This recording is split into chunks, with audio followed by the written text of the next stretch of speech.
Hello, guys, and welcome to The Breakdown. I'm your host, Sandra Babu-Boateng. Okay, guys, 70 Christians in the Democratic Republic of Congo have been brutally beheaded by ISIS-aligned militants.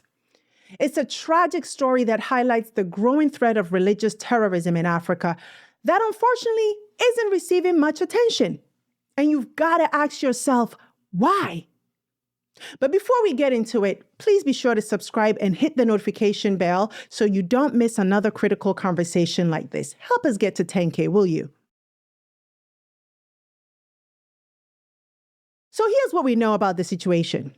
According to Open Doors US, which monitors Christian persecution around the world, on Thursday, February 13th, the 70 Christians were rounded up by Islamist rebels from the Allied Democratic Forces, a group that's affiliated with the terror group ISIS. Heard of them? Now, the victims, reportedly all from the Lubero district, were then forced out of their homes, allegedly early in the morning, while the rebels shouted at them, "Get out, get out." They were then taken hostage and moved to a small church in the village of Kasanga. And while inside the church, this atrocious act was committed where all 70 were beheaded. Now, this isn't the first time ADF has targeted civilians. The group, originally based in Uganda, pledged allegiance to ISIS in 2019. And since then, they've intensified their attacks in eastern DRC. But their goal, according to experts, is beyond establishing an Islamic State in the region. In an interview with CBN News' Raj Nair, Dexter Van Zyl, managing director of Middle East Forum, shed some light. Let's take a look. Dexter, what can you tell us about this absolutely barbaric atrocity? Okay, well, first of all, it took place in the Democratic Republic of Congo, which is a huge country with about 105 million people, that right now is basically in a conflict with neighboring Rwanda over territory in Kivu, okay?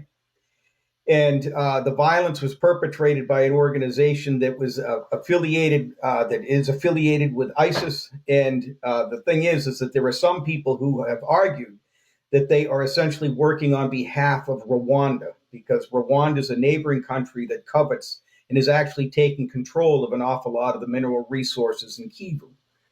And so what this violence has done is demonstrated that the Congo cannot protect its citizens from violence in Kivu or in North Kivu.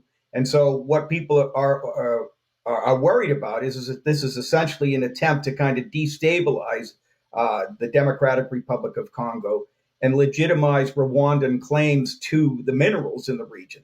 And I don't want to underestimate or downplay the ideological hatred by the perpetrators of this group who murdered these Christians. But the thing is that it's taking place against a backdrop of geopolitics in Africa.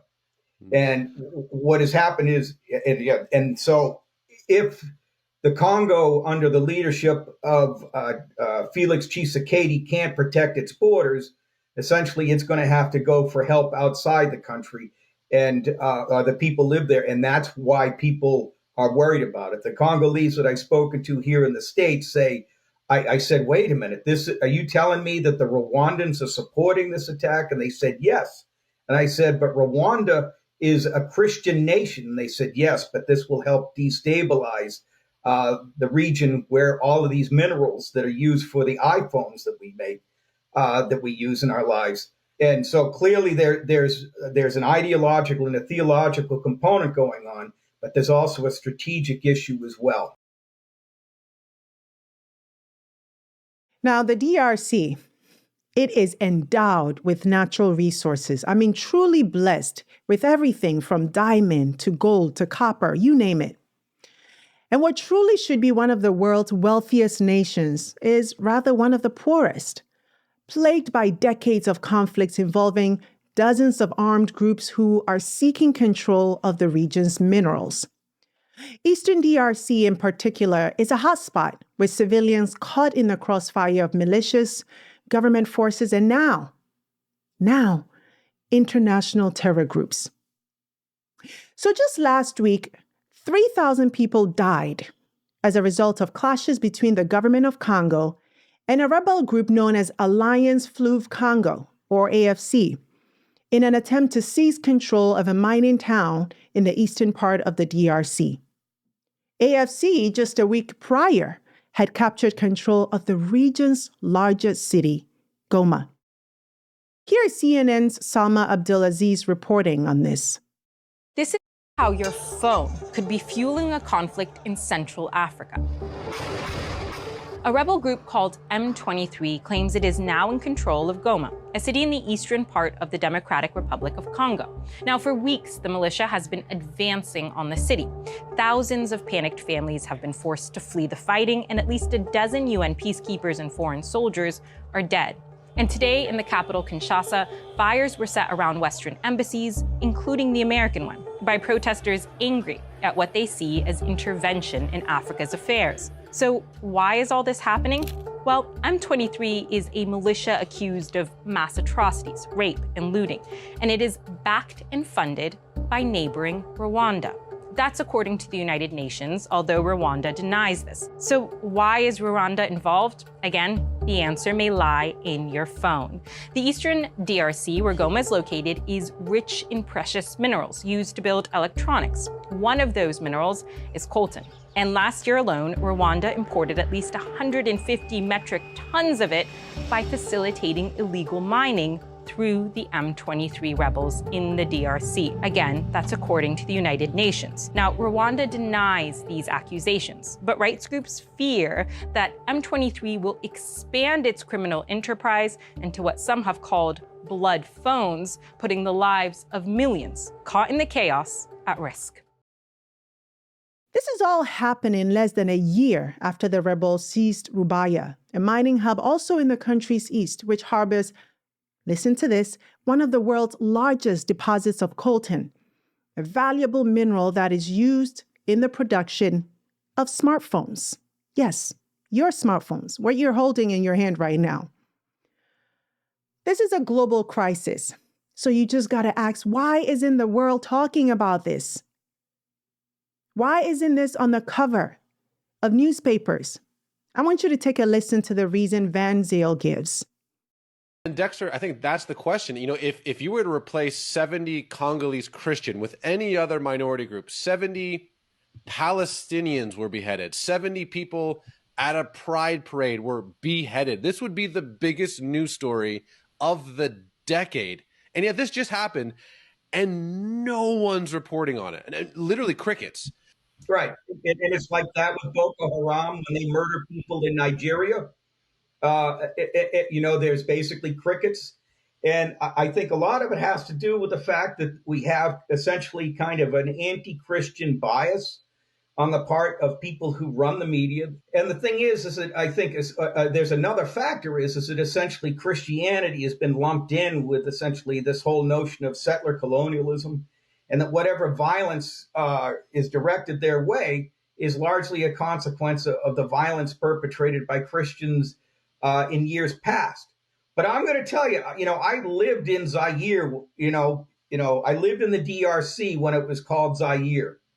And one of the reasons why I became a much more devout Christian was because of the church that I went to every Sunday morning as a volunteer. Okay. And I would go and talk to the local pastor when I had like spiritual crises as a volunteer. And the thing is that, so what has happened is that Black African Christians, okay, have suffered the consequences of hostility towards Western civilization and Christianity itself, in part because people don't care what happens to Christians unless it can be blamed. And part of it has to do with the fact that if the perpetrators are dark-skinned, well, then we're going to have to give them a pass. And it's a very, very strange milieu, so to speak, that we work in. But the thing is that unfortunately, this is the cynical side of me. I've been somebody that has documented hostility towards Israel for the past 20 years. But if the IDF were responsible for these beheadings, it would have made the front page of the Washington Post and the New York Times.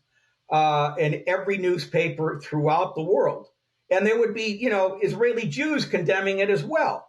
But the problem is that because it's essentially black on black violence, nobody cares. This is not being reported because it is seen as a black on black crime. The international community doesn't care what happens in Africa, especially when it has to deal with our own people. Meanwhile, behind the scenes, you really just have to wonder who is funding these conflicts? Who benefits? Who are we fighting for?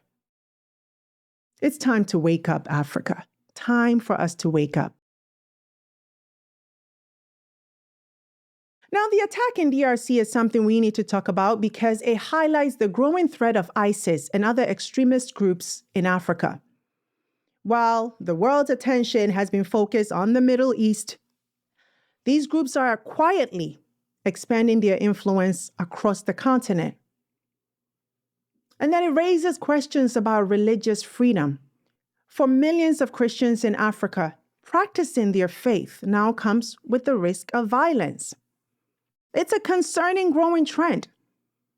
Nigeria, for example, has the highest number of Christian persecution in the world, with a Christian being killed every 2 hours. Over 8,000 people, Christians, were killed in Nigeria in 2023. Take a look at this report from Fox and Friends about the situation that happened in Nigeria last year.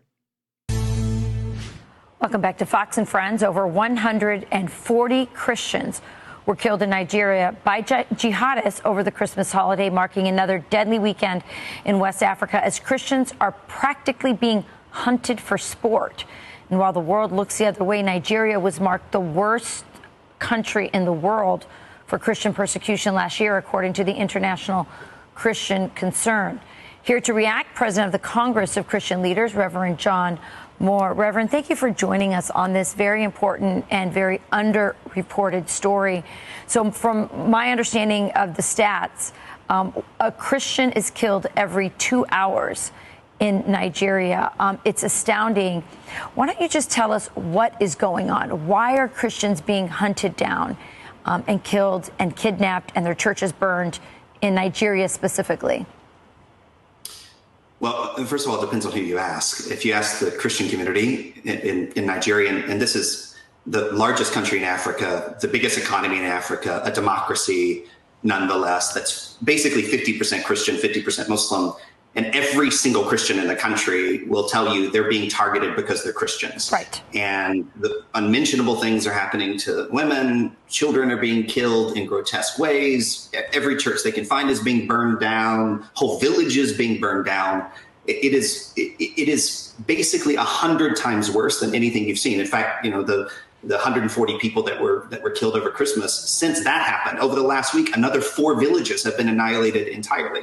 So if you ask the Christians, they say we're being targeted because we're Christians. They want to ethnically, religiously cleanse us. Now, here on The Breakdown, my goal is to bring you the stories that matter, the stories that we should be paying attention to, even when the world remains silent.